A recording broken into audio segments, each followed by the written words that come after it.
Gold, trusted gold buyers. మీరు తాకట్టు పెట్టిన బంగారాన్ని విడిపించి ఈ రోజు ఉన్న మార్కెట్ ధరకు కొనబడను. ఈ సినిమా రామ్ చరణ్ తప్పించి వేరే ఎవరూ చేయలేరు అని ఊహించుకోలేకపోయాను అన్నది మీరు అన్నారు చాలాసార్లు.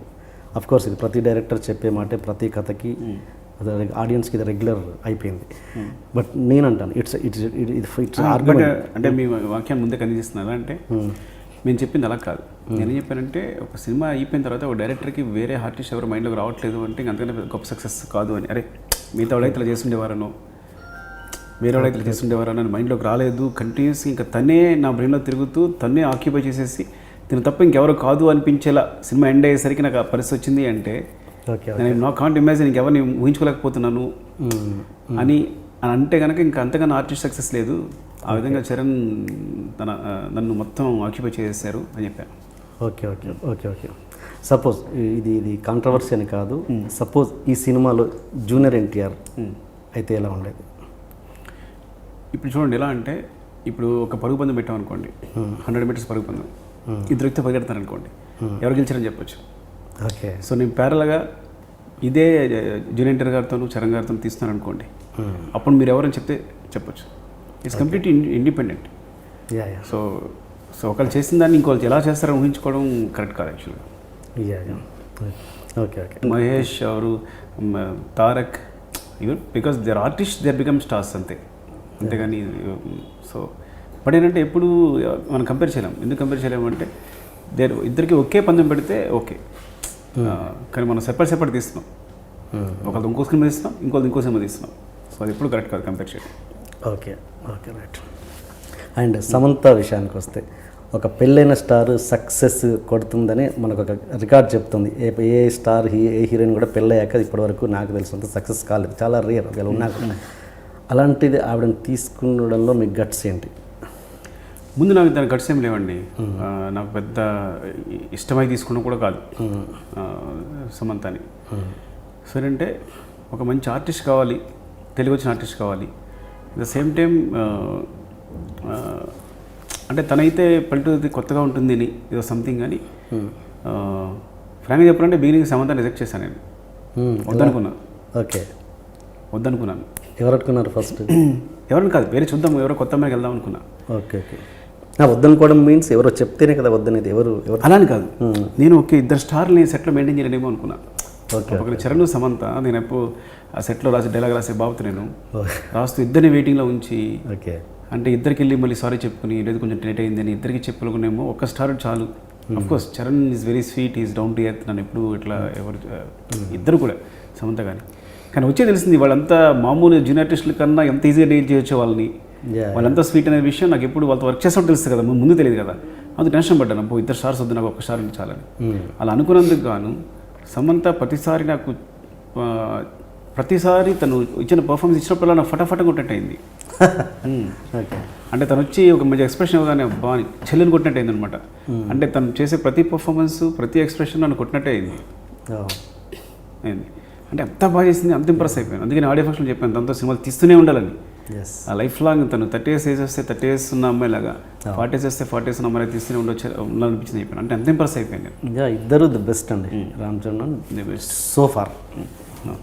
అండ్ ఇంకొకటి మామూలుగా హీరోయిన్ తోటి లిప్ లాక్ అన్నది ఓకే ఇట్స్ కామన్. అండ్ పెళ్ళైన తర్వాత ఒక లిప్ లాక్ సీన్ పెట్టేటప్పుడు మీరు ఎంత ఇబ్బంది పడ్డారు? ఏమన్నా చెప్పే విషయంలో కన్వే చేయడం విషయం అంటే ఆర్ట్ ఫామ్ అండి. ఆర్ట్ ఫామ్ని ఎప్పుడు అసలు ఇలాంటి క్వశ్చన్ వేయకూడదు. ఓకే ఆర్ట్ ఫామ్లో నిజంగా అది రిక్వైర్డా కాదని చూస్తే కంప్లీట్లీ రిక్వైర్డ్ కాకపోతే నేను వాళ్ళు కన్విన్స్ చేయలేను. ఓకే అంటే కన్విన్స్ అంటే హాఫ్ అన్ అవర్లో సీన్ తీసాం మేము, హాఫ్ అన్ అవర్లో మేము కన్విన్స్ చేయాల్సిన అవసరం కూడా లేకపోయింది వాళ్ళిద్దరికి. ఓకే నేను ఇది సీన్ అనగానే ఇట్స్ కరెక్ట్ కదా, తన ఇంకెలా ఎక్స్ప్రెస్ చేస్తుంది, తను లవ్ని గట్టిగా చెప్పే ఇష్టం లేదు తనకి, ఇంకెలా ఎక్స్ప్రెస్ చేస్తుంది, వేరే ఫామ్ ఏంటి, అంతకన్నా ఇంకో సొల్యూషన్ లేదు. That is a unique solution.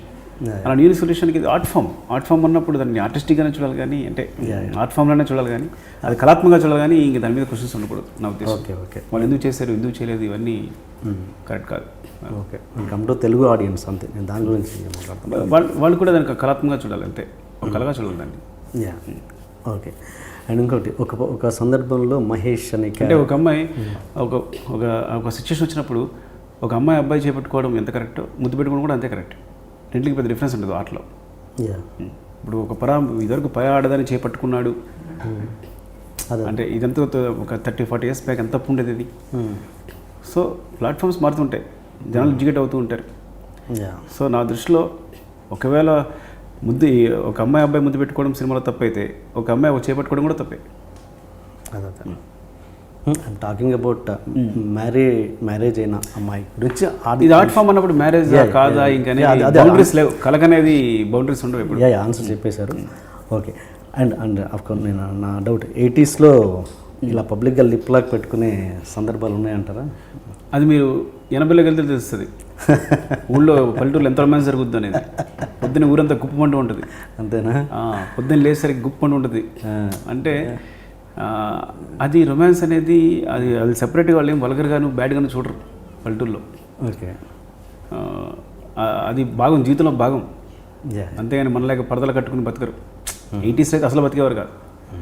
డైరెక్ట్గా సరసాలు కూడా డైరెక్ట్గా ఉండేవి. భావమర్దల సరసన అయితే డైరెక్ట్గా ఉండేది.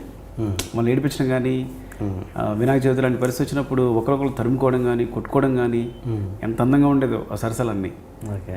కాబట్టి ఎప్పుడు పల్లెటూరులో ఆ బ్యాషాలు ఉండవు, సంబంధాల మధ్య ముసుగులు ఉండవు, ఓపెన్గా ఉంటాయి. ఆ ముసుగులన్నీ మన నాగరికత పేరుతో మనం వచ్చి చేసుకున్నవే ఇక్కడికి వచ్చి పట్టణంలో. మీకున్నారా మరదలు? నా పొరపాటు మరదలు లేరు. బాధపడుతుండేవాడిని మరదలు లేరని. నేను చిన్నప్పుడు బావ మరదలు కథలు ఎక్కువ వస్తుండేవి పత్రికల వాటిలో. ఓకే. ఓకే. కానీ నా మరదలు లేరు. ఓకే. అండ్ ఇంకోటి, ఒక సందర్భంలో ఒక క్యారెక్టర్, మహేష్ అనే క్యారెక్టర్ ఒక బూత్ పదం వాడతారు, ఫోర్స్ కోసం ఒక బూత్ పదం వాడారు. ఆ సెన్సార్ వాళ్ళు ఓకే చేశారు. అది అక్కడ ఎంతవరకు ఏమన్నా మీరు ఎక్స్ప్లెయిన్ చేయాల్సి వచ్చిందా? అవసరం పనిలేదా? ఎక్స్ప్లెయిన్ చేసామండి. వాళ్ళు అబ్జెక్ట్ చేశారు, ఎక్స్ప్లెయిన్ చేశాను. ఎందుకు అలాంటి ఎమోషన్ వచ్చింది, ఎలాంటి పరిస్థితి క్రియేట్ అయింది. పల్లెటూరులో ఉన్న వాళ్ళకి అంటే ఒక నార్మల్గా కొడుకు లంజా కొడుకు పెద్ద డిఫరెన్స్, కోపం వచ్చిన వాళ్ళు మాట్లాడుకున్న దాంట్లో పెద్ద డిఫరెన్స్ అనేది ఉండదు.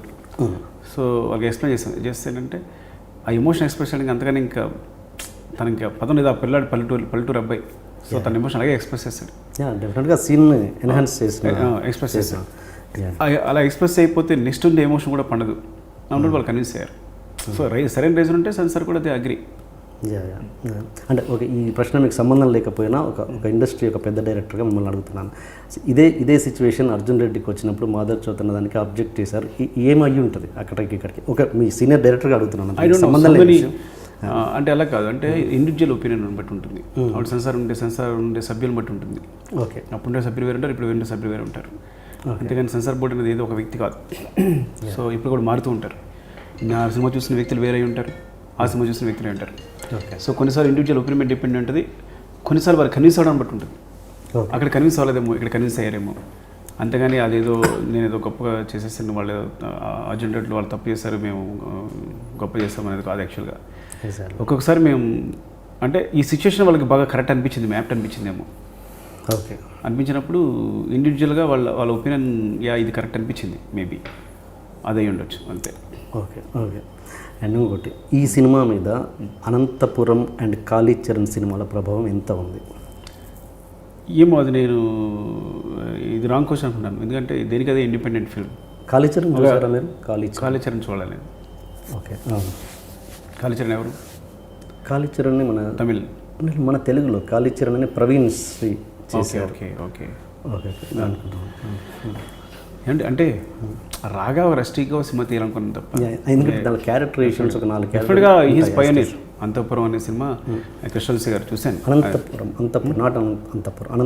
అదే సుబ్రహ్మణ్యపురం అంటే అది కూడా న్యాచురల్గా ఒక ఉన్న డ్రామాని పల్లెటూరు నుంచి చూపించిన సినిమా. ఇది న్యాచురల్గా పల్లెటూరు నుంచి చూపించిన సినిమా. సో అంటే ప్రతిదాన్ని ఏ దర్శకుడైనా సరే ప్రతిదాన్ని పోర్ట్రే చేయడానికి చూస్తారు. అంటే తనకున్న అనుభవాలని కరెక్ట్గా స్క్రీన్ మీద పెట్టడానికి చూస్తారు. అలాగే అనంతపురం డైరెక్టర్ తనకున్న అనుభవం తను పెట్టడానికి చూపించాడు. ఇంకొక టైమ్ ఆఫ్ దాంట్లో నేను పెట్టడం చూశాను, అంతే.